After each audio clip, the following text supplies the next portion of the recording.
everyone, it's me, Angel. Welcome sa aking YouTube channel. Atensyon po sa ating mga SSS members. Ito kakapasok lang po ito na balita from GMA News. Dahil po sa issue natin ngayon or sa laki ng problema natin ngayon guys, sa taas ng bill ng mga kuryente natin, di ba? Ang SSS po ay may naisip na paraan para sa kanilang mga SSS members. Kahapon po Friday, May 22, 2026, ang SSS ay nag-anunsyo ng kanilang mga plano na maglunsad po ng Energy Sustainability Loan Program. Ano ba ito? Ito pong Energy Sustainability Loan Program, ito po ay magbibigay daan sa kanilang mga qualified members para makapag-avail po ng financing para makapagpa-install ng residential solar panel system. Napakamahal po ng solar panel guys, di ba? Kasi kung mura lang yan, marami sana mga Pilipino ngayon na nag-i-enjoy na dito sa solar panel. Kaso po ang mahal po nito.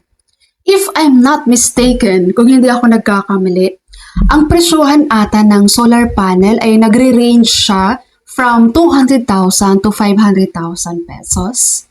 Kung hindi ako nagkakamali ha.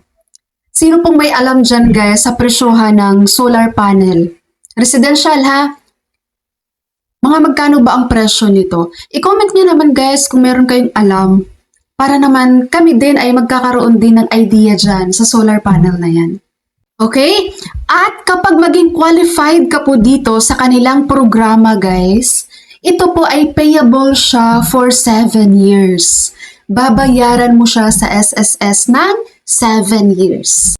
Ayon po sa SSS, ang target po nito ay masuportahan po ang hindi bababa sa 100,000 na mga tahanan sa year 2028. Baka po may mag-comment po dito, Mami, hindi ko pa yan nakita sa website ni SSS. Sa ngayon po, wala pang nilabas sa SSS na mga particular na detalye tungkol dito sa programa, pero soon ilalabas na po nila yan. At dito sa programa na to guys, sinasabi po dito ng SSS na ang makakapag-avail po nitong program na to ay yung kanilang mga miyembro na meron pong contribution sa MPF or yung Mandatory Provident Fund. So ibig pong sabihin sa programa na to, hindi na po qualified dito yung mga pensioners na at yung mga members na wala namang contribution sa MPF. Ang Mandatory Provident Fund po, ito po ay compulsory retirement scheme no, na kung saan automatic na po ito para doon sa mga members na meron pong monthly salary credit na over sa 20,000 pesos. Di ba po sa ating mga employed members dyan, yung mga kasambahay, mga land-based OFW, mga self-employed members, kapag po ang ating salary range no, ay umabot na po sa 20,250 pesos, binabawasan na po tayo ng employer natin ng MPF. Meron na tayong automatic na contribution sa ating Mandatory Provident Fund. Sa mga employed dyan, makikita nyo guys sa payslip nyo.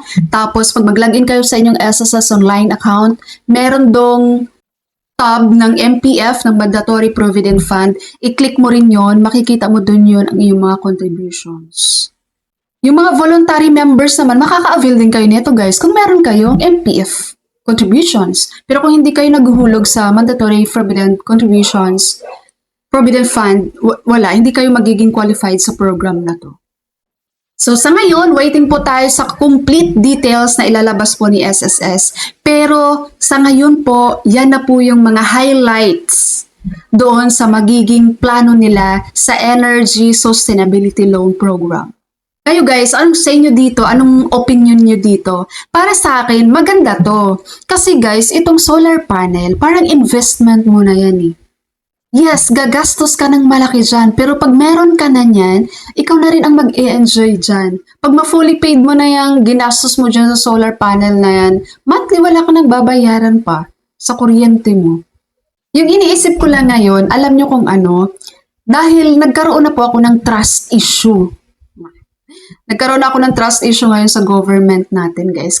Kaya meron na rin ako mga negative thoughts, no, na pumapasok sa isip ko. Nakakaloka. Kasi iniisip ko kasi baka mamaya magkakampihan na yung mga corrupt tsaka yung mga walang hiyang government officials natin dito sa SSS solar panel na to na pa-loan nila.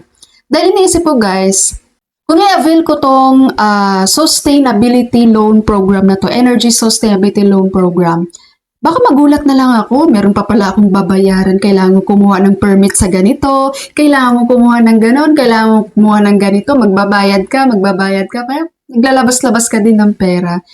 So ayun, kasi I don't know wala pa naman akong knowledge dito sa solar panel. Ayun lang yung naisip ko. So dito sa program na to ni SSS, malalaman talaga natin itong buong detalye na to pag naglabas na sila dyan ng policy and guidelines. Nakakainis, no? Ang hirap na magkaroon ka na ng trust issue sa government. Parang wala na akong tiwala talaga sa government ngayon dahil sa mga nangyayaring corruption. Imagine nyo guys yung sa flood control, bakit parang barya na lang yun na basta na lang nakalimutan na wala nang nangyari? Nakakawalang gana lang talaga yung government ngayon guys. Hindi ko alam kung kayo nakikita nyo basta nakikita ko talaga kung gaano nakagulo yung gobyerno ngayon. Tapos, parang walang ginawa, puro ayuda. Katapos ng ayuda. Buti sana yung ayuda na yan, lahat ng Pilipino nakakatanggap. Parang walang solusyon, ganun. So, hihintayin na lang natin guys yung full details and pag meron nang ilalabas na kumpletong detalye si SSS para sa policy and guidelines sa programa na to, yun ang aantayin natin.